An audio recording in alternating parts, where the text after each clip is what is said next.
श्रीमद्भागवत महापुराण तृतीय स्कंध अध्याय 15 अथ पंचदशो अध्याय। जय विजय को सनकादि का शाप। मैत्रेय उवाच।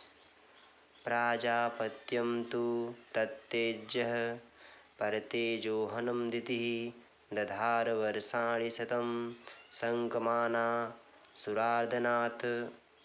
लोके तेन हता लोके लोकपाला हतौजसः न्यवेदयन् विश्वसृजे ध्वान्तव्यतिकरम दिशाम। श्री मैत्रेय जी ने कहा, विदुर जी, दिति को अपने पुत्रों से देवताओं को कष्ट पहुँचाने की आशंका थी, इसलिए उसने दूसरों के तेज का नाश करने वाले उस कश्यप जी के तेज वीर को 100 वर्षों तक अपने उदर में ही रखा। उस गर्भस्थ तेज से ही लोकों में सूर्य आदि का प्रकाश क्षीण होने लगा तथा इंद्र आदि लोकपाल भी तेजोहीन हो गए। तब उन्होंने ब्रह्मा जी के पास जाकर कहा कि सब दिशाओं में अंधकार के कारण बड़ी अव्यवस्था हो रही है। देवा ऊचुः तम एतद्विभो वेत्थ संविघ्ना यद्वयं भृशं न हव्यक्तं भगवतः कालेनास्पृष्ट वर्तमनः। देवताओं ने कहा, भगवान, काल आपकी ज्ञान शक्ति को कुंठित नहीं कर सकता, इसलिए आपसे कोई बात छिपी नहीं है।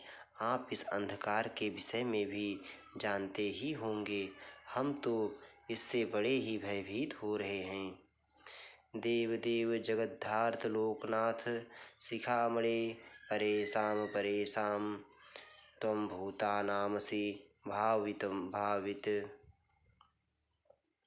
देवाधिदेव, आप जगत के रचयिता और समस्त लोकपालों के मुकुटमणि हैं। आप छोटे बड़े सभी जीवों का भाव जानते हैं। नमो विज्ञान वीर्याय मायेद मुपेयुषे गृहीत गुण भेदाय नमस्ते व्यक्तयोनये। देव, आप विज्ञान बल संपन्न हैं। आपने माया से ही यह चतुर्मुख रूप और रजो गुण स्वीकार किया है। आपकी उत्पत्ति के वास्तविक कारण को कोई नहीं जान सकता। ये त्वानन्येन भावेन भावयन्त्यात्मभावनम् आत्मनि प्रोद्भूनं परं सदात्मकम्। तेषां सुपक्वयोगानां जितश्वासे इन्द्रियात्मानां लब्धयुष्मत् प्रसादानां न कुतश्चित् पराभवः। आप में संपूर्ण भुवन स्थित हैं। कार्य कारण रूप सारा प्रपंच आपका शरीर है, किंतु वास्तव में आप इससे परे हैं। जो समस्त जीवों के उत्पत्ति स्थान आपका अनन्य भाव से ध्यान करते हैं, उन सिद्ध योगियों का किसी प्रकार भी ह्रास नहीं हो सकता, क्योंकि वे आपके कृपा कटाक्ष से कृतकृत्य हो जाते हैं तथा प्राण, इंद्रिय और मन को जीत लेने के कारण उनका योग भी परिपक्व हो जाता है। यस्य वाचा प्रजाः सर्गा गावस्तन्नेव यन्त्रिताः हरन्ति बलिमा यत्ता अस्तस्मै मुख्याय ते नमः। रस्सी से बंधे हुए बैलों की भांति आपकी वेदवाणी से जकड़ी हुई सारी प्रजा आपकी अधीनता में नियम पूर्वक कर्मानुष्ठान करके आपको बलि समर्पित करती है। आप सबके नियंता मुख्य प्राण हैं। हम आपको नमस्कार करते हैं।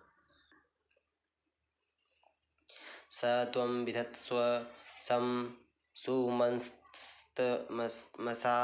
लुप्तकर्मणाम्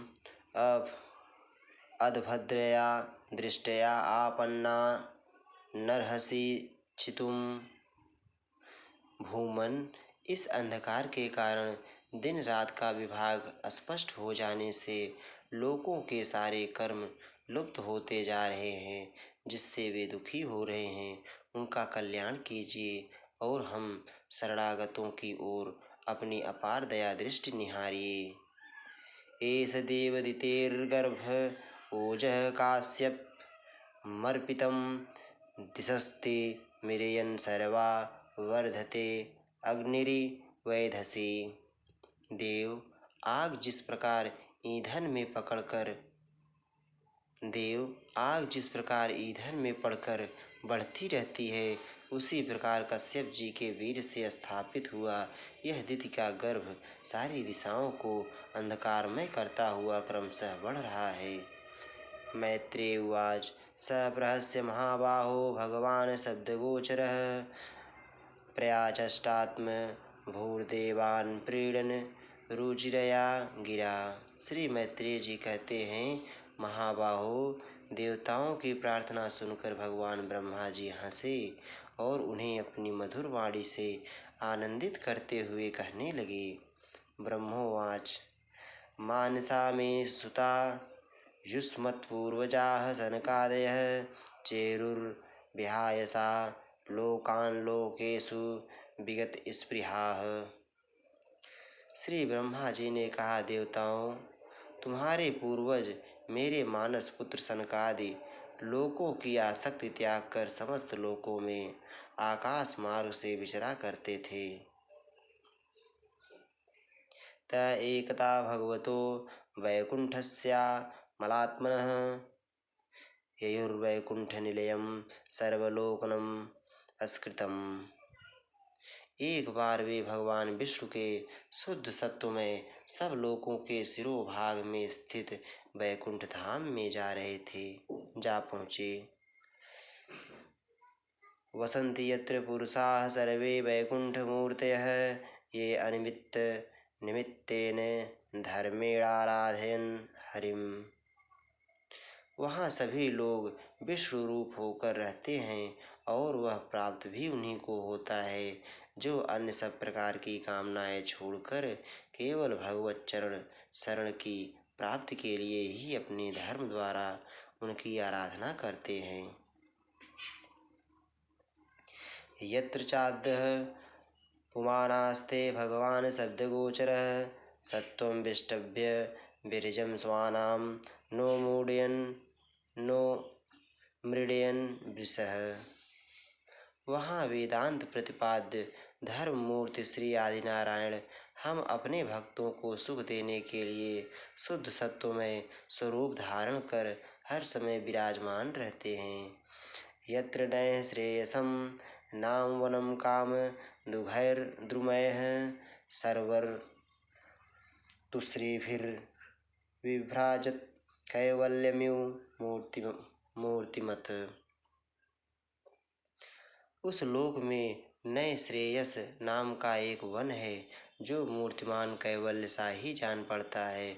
वह सब प्रकार की कामनाओं को पूर्ण करने वाले वृक्षों से सुशोभित है, जो स्वयं हर समय छहों ऋतुओं की शोभा से संपन्न रहते हैं।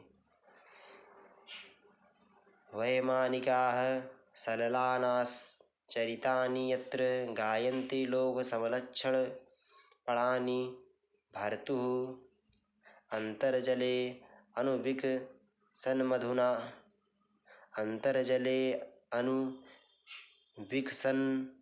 मधुमाधवीनां गंधेन खंडित धियो अप्यनिलम क्षिपन्तः। वहाँ विमानचारी गंधर्व गण अपनी प्रियाओं के सहित अपने प्रभु की पवित्र लीलाओं का गान करते रहते हैं, जो लोगों की संपूर्ण पाप राशि को भस्म कर देने वाली है। उस समय सरोवरों में खिली हुई मकरंदपूर्ण वासंतिक माधवी लता की सुमधुर गंध उनके चित्त को अपनी ओर खींचना चाहती है, परंतु वे उसकी ओर ध्यान ही नहीं देते, वरम उस गंध को उड़ाकर लाने वाले वायु को ही बुरा भला कहते हैं। पारावतान्यभृता सार सचक्रवाकदात्यो अहंस सुख तित्तिरिर्बहिर्नामयः कोलाहलो विरमते अचिरमात्रमुच्चैर्भृङ्गाधिपते दीपे हरिकथामिव गायमाने। जिस समय भ्रमरराज ऊंचे स्वर से गुंजार करते हुए मानो हरि कथा का गान करते हैं, उस समय थोड़ी देर के लिए कबूतर, कोयल, सारस, चकवे, पपीहे, हंस, तोते, तीतर और मोरों का कोलाहल बंद हो जाता है, मानो वे भी उस कीर्तनानंद में बेसुध हो जाते हैं। मंदार कुंद कुरबोत्पल चंपकार्ण पुन्नागनागब बकुलाम्बुज पारिजाताः गंधे अर्चिते तुलसिका भरणेन तस्या यस्मिन्मंस्तपः सुमनसो बहुमानयन्ति। श्री हरि तुलसी से अपने श्री विग्रह को सजाते हैं और तुलसी की गंध का ही अधिक आदर करते हैं।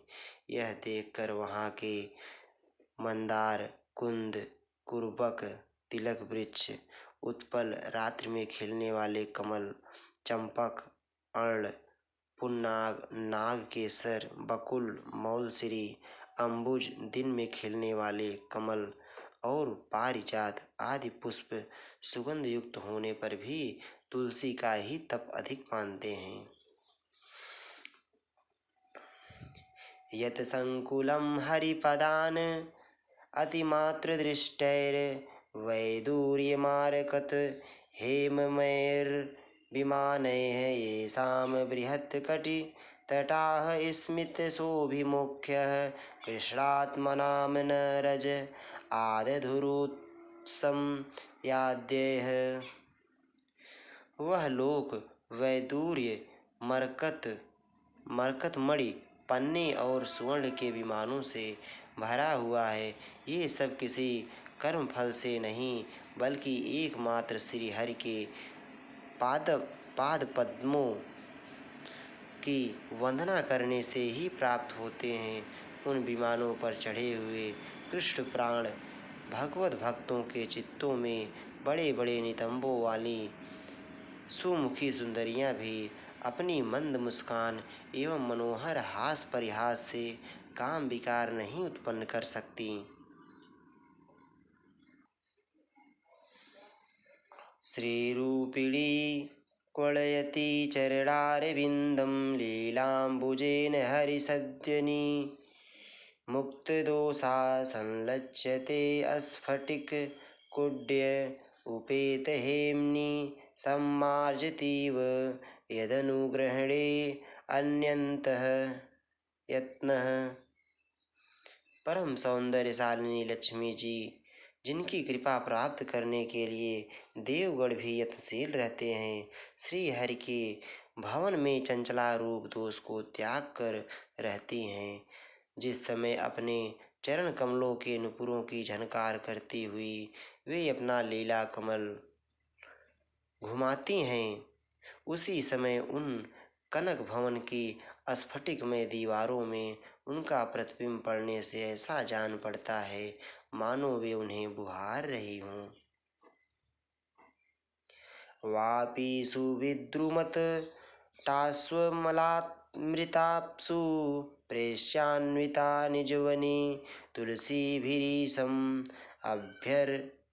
अभ्यर्चति स्वलक मुन्समीक्ष्य वक्त्रमुच्छेसितं भगवतेत्यमतांगयच्छ्रीः।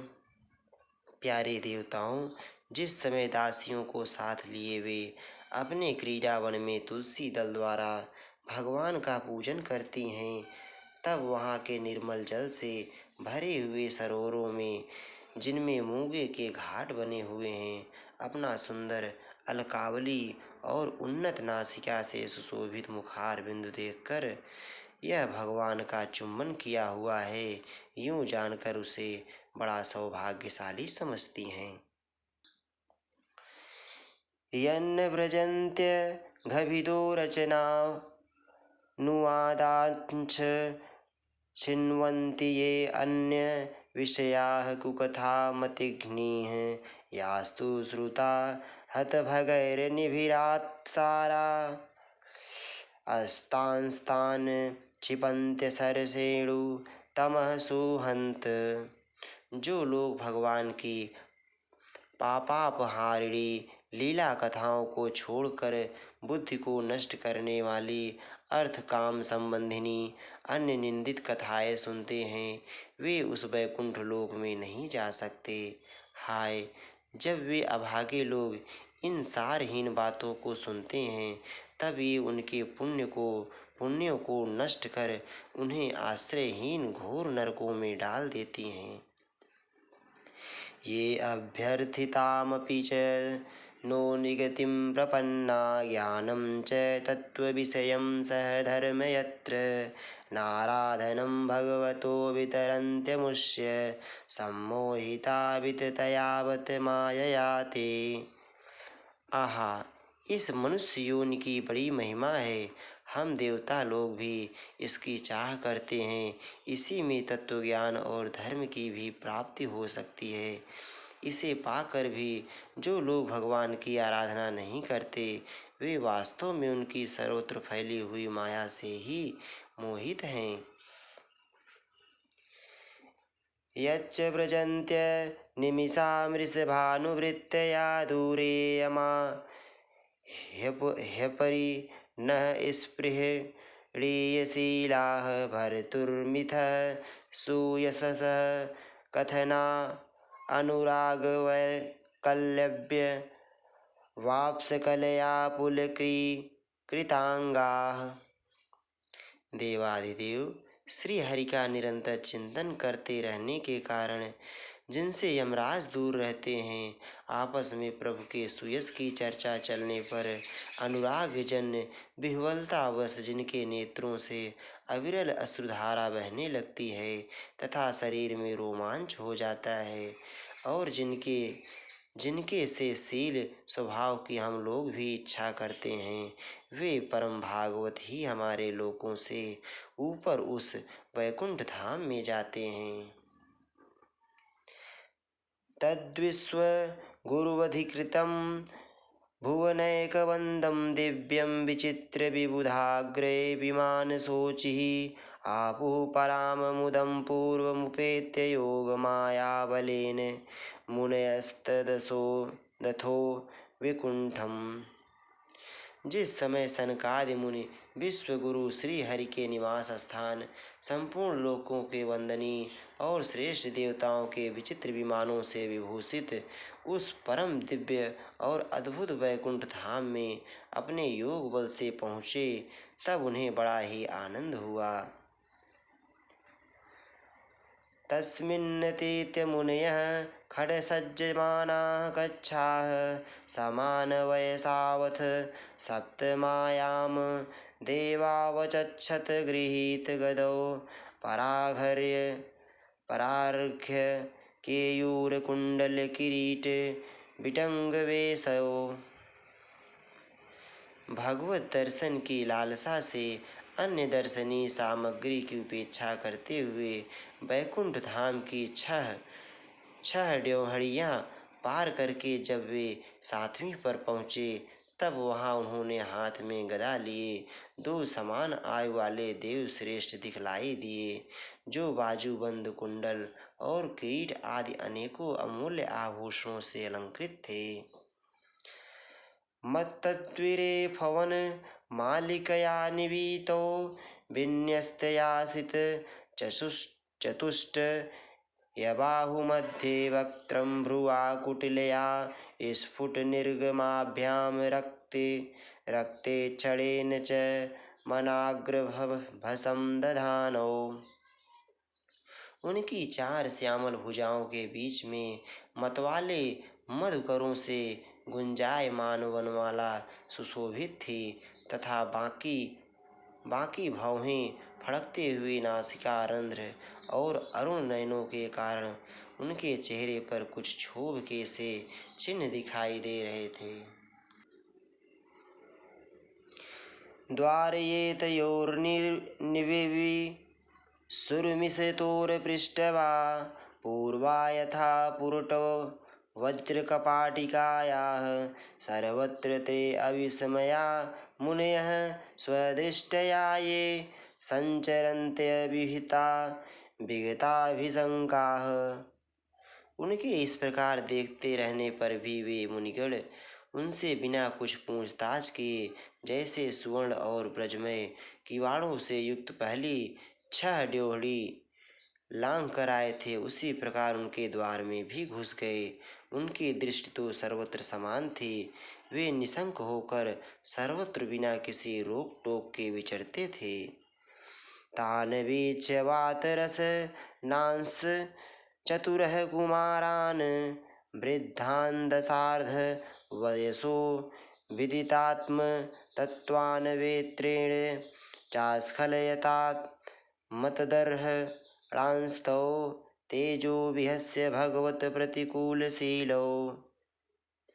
वे चारों कुमार पूर्ण तत्वज्ञ थे तथा ब्रह्मा की सृष्टि में आयु में सबसे बड़े होने पर भी देखने में 5 वर्ष के बालकों से जान पड़ते थे और दिगंबर वृत्ति से नंग धड़ंग रहते थे। उन्हें इस प्रकार निसंकोच रूप से भीतर जाते देख उन द्वारपालों ने भगवान के शील स्वभाव के विपरीत सनकादि के तेज की हंसी उड़ाते हुए उन्हें बेंत अड़ाकर रोक दिया, यद्यपि वे ऐसे दुर्व्यवहार के योग्य नहीं थे। ताभ्यां मिषत्व स्वनिमिषेषु निषिध्यमानाः स्वरहत्तमा ह्यपि हरेः प्रतिहारपाभ्याम् ऊचुः सुहृत्तमदि दृच्छितभंग ईषत्कामानुजेन सहसात् उपप्लुताच्छाः।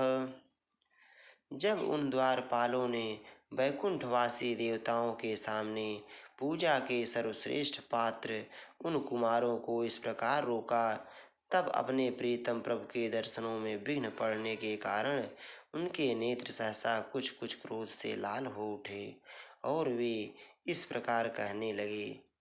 मुने ऊचु को वामि हैत्य भगवत परिचर्योच्चये अस्तद्धर्मिणाम निवसताम विषमः स्वभावः तस्मिन् प्रशांत पुरुषे गत विग्रहे वाम को वात्म वत्कुहकयोः परिसंकनीयः।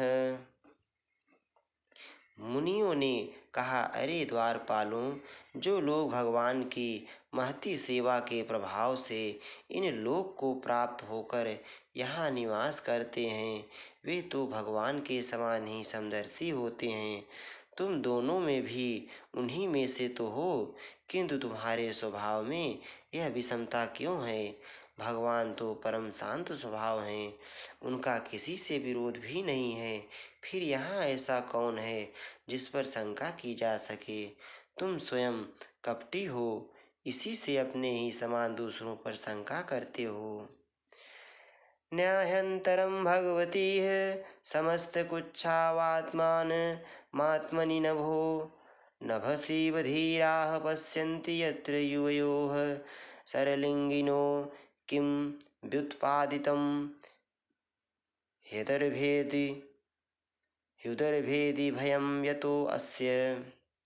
भगवान के उदर में यह सारा ब्रह्मांड स्थित है, इसलिए यहाँ रहने वाले ज्ञानी जन सर्वात्मा श्री हरि से अपना कोई भेद नहीं देखते, बल्कि महाआकाश में घटा आकाश की भांति उनमें अपना अंतर्भाव देखते हैं। तुम तो देव रूपधारी हो, फिर भी तुम्हें ऐसा क्या दिखाई देता है जिससे तुमने भगवान के साथ कुछ भेदभाव के कारण होने वाले भय की कल्पना कर ली। तद्वाममुष्य परमस्य विकुंठ भरतुः कर्तुं प्रकृष्टमिह धीमहि मंदधीभ्यां लोकानितो व्रजतमंतर भावदृष्टया पापीय शस्त्रे इमे रिपवो अस्य यत्र। तुम हो तो इन भगवान वैकुंठनाथ के पार्षद, किंतु तुम्हारी बुद्धि बहुत मंद है। अतएव तुम्हारा कल्याण करने के लिए हम तुम्हारे अपराध के योग्य दंड का विचार करते हैं। तुम अपनी मंद भेद बुद्धि के दोष से इस वैकुंठ लोक से निकलकर उस पापमय योनियों में जाओ, जहाँ काम, क्रोध, लोभ प्राणियों के ये 3 शत्रु निवास करते हैं। तेषामिति ऋतमुभाव वरधाय घोरं तं ब्रह्मादण्डमनिवारणमस्त्रपूगैः सद्यो हरेरनुचरावुरु बिभ्यतस्तत् पादग्रहाव पततात कातरेण। सनकादि ने ये कठोर वचन सुनकर और ब्राह्मणों के शाप को किसी भी प्रकार के शस्त्र समूह से निवारण होने योग्य न जानकर श्री हरि के वे दोनों पार्षद अत्यंत दीन भाव से उनके चरण पकड़कर पृथ्वी पर लौट गए। वे जानते थे कि उनके स्वामी श्री हरि भी ब्राह्मणों से बहुत डरते हैं। भूयादघोनि भगवद्ध धरिकारी दंडो यो नो हरेत सुरहेलन मप्यशेषम मावो अनुताप कलया भगवत स्मृतिघ्नो मोहो भवेदि तु नो ब्रजतोरधो अधः। फिर उन्होंने अत्यंत आतुर होकर कहा, भगवान, हम अवश्य अपराधी हैं, अतः आपने हमें जो दंड दिया है वह उचित ही है और वह हमें मिलना ही चाहिए। हमने भगवान का अभिप्राय न समझकर उनकी आज्ञा का उल्लंघन किया है। इसमें हमें जो पाप लगा है वह आपके दिए हुए दंड से सर्वथा धुल जाएगा, किंतु हमारी इस दुर्दशा का विचार करके यदि करुणावश आपको थोड़ा सा भी अनुताप हो तो ऐसी कृपा कीजिए कि जिससे उन अधमाधम योनियों में जाने पर भी हमें भगवत स्मृति को नष्ट करने वाला मोह ना प्राप्त हो। एवं तदैव भगवान रविन्द्रनाभः स्वानाम विबुध्य सतति कर्ममार्य हृदयः तस्मिन् ययौ परमहंस महामुनीनामन्वेषणीय चरणौ चलयन् सहस्रीः। इधर जब साधुजनों के हृदय धन भगवान कमलनाभ को मालूम हुआ कि मेरे द्वारपालों ने सनकादि साधुओं का अनादर किया है, तब वे लक्ष्मी जी के सहित अपने उन्हीं श्री चरणों से चलकर ही वहां पहुँचे, जिन्हें परमहंस मुनिजन भी ढूंढते रहते हैं, सहज में पाते नहीं। तम त्वागतं प्रति हृतौपैकं स्वपुंभिस्ते अच छत्ताच विषयं स्वसमाधिभाग्यं हंसश्रियोर्व्यजनयोः शिववायुलोकचक्षुभ्रात पत्रशशि केसरशिखराम्बुम्। सनकादि ने देखा कि उनकी समाधि के विषय श्री वैकुंठनाथ स्वयं उनके नेत्र गोचर होकर पधारे हैं। उनके साथ साथ पार्षद गण छत्र चाम्रादि लिए चल रहे हैं तथा प्रभु के दोनों ओर राजहंस के पंखों के समान 2 श्वेत चंवर डुलाए जा रहे हैं। उनकी शीतल वायु से उनके श्वेत छत्र में लगी हुई मोतियों की झालर हिलती हुई ऐसी शोभा दे रही है, मानो चंद्रमा की किरणों से अमृत की बूंदें झर रही हों। कृत्सन प्रसाद सुमुखम स्पृहणीय धाम स्नेहावलोककलया हृदि संस्पृशन्तं श्यामे पृथावुरसि शोभितया श्रिया स्वश्चूडामणिं सुभगयन्तमिवात्मधिंस्यम्। प्रभु समस्त सद्गुणों के आश्रय हैं। उनकी सौम्य मुख मुद्रा को देखकर जान पड़ता था मानो वे सभी पर अनवरत कृपा सुधा की वर्षा कर रहे हैं।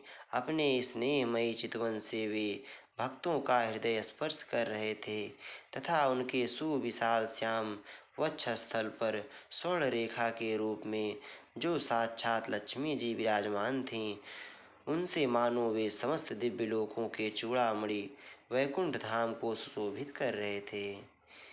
पीतांशुके पृथिनितिम्बिनी विस्फुरन्तया काञ्चयालिभिर्विरुतया वनमालया च वल्गुप्रकोष्ठवलयं विनीतासुतांसे विन्यस्तहस्तमितरेण धुनान्अम्बजम्। उनके पीताम्बर मंडित विशाल नितंबों पर झिलमिलाती हुई करधनी और गले में भ्रमरों से मुखरित वनमाला विराज रही थी तथा वे कलाइयों में सुंदर कंगन पहने अपना एक हाथ गरुड़ जी के कंधे पर रख दूसरे से कमल का पुष्प घुमा रहे थे।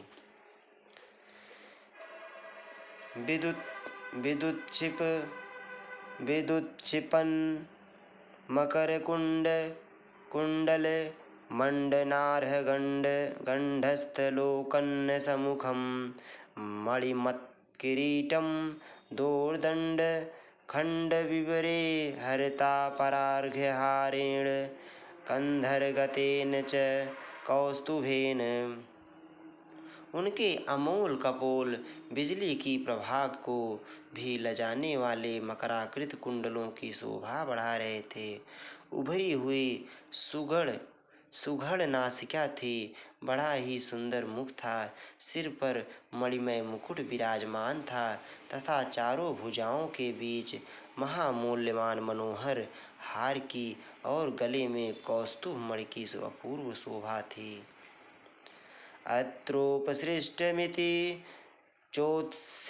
चोत्सिमित मिन्दिरायाः स्वानां धिया विरचितं बहुसौष्ठवाढ्यं मह्यं भवस्य भवतां च भजन्तमङ्गं नेमुर्निरीच्य न वितृप्तदृशो मुदा कैः।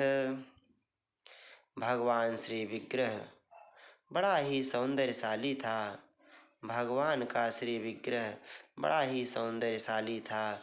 उसे देखकर भक्तों के मन में ऐसा वितर्क होता था कि इनके सामने लक्ष्मी जी का सौंदर्याभिमान भी गलित हो गया है।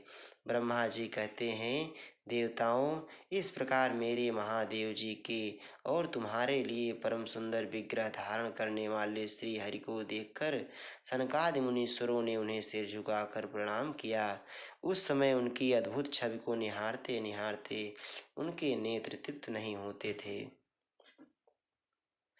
तस्यारविन्दनयनस्य पदारविन्दकिञ्जकल्क मिश्रतुलसीं करन्दवायुः अन्तर्गतः स्वविवरेण चकार तेषां सङ्गक्षोभं क्षरजुषामपि चित्ततन्मोह। सनकादि मुनीश्वर निरंतर ब्रह्मानंद में निमग्न रहा करते थे, किंतु जिस समय भगवान कमल नयन के चरणार बिंदु मकरंद से मिली हुई तुलसी मंजरी की गंध से सुवासित वायु ने नासिका रंध्रों के द्वारा उनके अंतःकरण में प्रवेश किया, उस समय वे अपने शरीर को संभाल ना सके और उस दिव्य गंध ने उनके मन में भी खलबली पैदा कर दी। ते वा अमुष्य वदनासित पद्मकोशमुद्वेच्छ सुंदर तराधर कुंदहासं लब्धासि स पुनर्वेक्ष तदीय मंघ्रिद्वन्द्वं नखारूढ़मणिश्रयणं निदध्युः। भगवान का मुख नील कमल के समान था, अति सुंदर अधर और कुंदकली के समान मनोहर हाथ से उसकी शोभा और भी बढ़ गई थी। उसकी झांकी करके वे कृतकृत्य हो गए और फिर पद्मराग के समान लाल लाल नखों से सुशोभित उनके चरण कमल देखकर वे उन्हीं का ध्यान करने लगे। पुंसां गतिं मृगयतामिहि मार्गैर्ध्यानास्पदं बहुमतं नयनाभिरामं औष्णं वपुर्दर्शयानमनन्यसिद्ध्यैरौत्पत्तिकैः संगृह्णन् युतमष्टभोगैः। इसके पश्चात वे मुनिगण अन्य साधनों से सिद्ध न होने वाली स्वाभाविक अष्ट सिद्धियों से संपन्न श्री हरि की स्तुति करने लगे, जो योग मार्ग द्वारा मोक्ष पद की खोज करने वाले पुरुषों के लिए उनके ध्यान का विषय अत्यंत आदरणीय और नयनानंद की वृद्धि करने वाला पुरुष रूप प्रकट करते हैं। कुमाराऊचु यो अंतर्हितो हृदि गतो अपि दुरात्मनां त्वं सो अद्यैव नो नयन मूलमनन्तराद्धः यर्हेव कर्णविवरेण गुहां गतो नः पित्रानुवर्णितराः तरहा भवद्भवेन।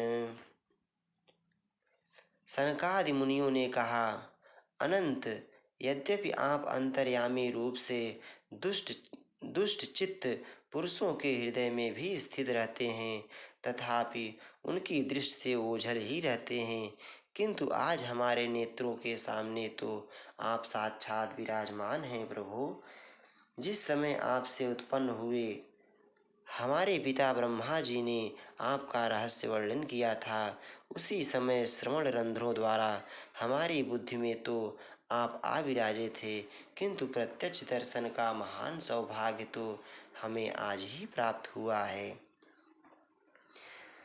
तम त्वाम विदाम भगवन् परमात्म तत्त्वं तत्त्वेन सम्प्रति रतिं रचयन्त मेषां यत्ते अनुताप विदितैर्दृढ़ भक्ति योगैरुद्गन्थयो हृदि विदुर्मुनयो विरागाः। भगवान, हम आपको साक्षात परमात्म तत्व ही जानते हैं। इस समय आप अपने विशुद्ध सत्वमय विग्रह से अपने इन भक्तों को आनंदित कर रहे हैं। आपकी इस सगुण साकार मूर्ति को राग और अहंकार से मुक्त मुनिजन आपकी कृपा दृष्टि से प्राप्त हुए सुदृढ़ भक्ति योग के द्वारा अपने हृदय में उपलब्ध करते हैं। नात्यंतिकं विगणयन्त्यपि ते प्रसादं किन्त्वन्यदर्पितभयं भ्रुव उन्नयस्ते ये अंगत्वदङ्घ्रिशरणा भवतः कथायाः कीर्तन्यतीर्थ यशसः कुशलाः रसज्ञाः। प्रभु, आप सुयश, अत्यंत कीर्तनीय और सांसारिक दुखों की निवृत्ति करने वाला है। प्रभु, आपका सुयश अत्यंत कीर्तनीय और सांसारिक दुखों की निवृत्ति करने वाला है।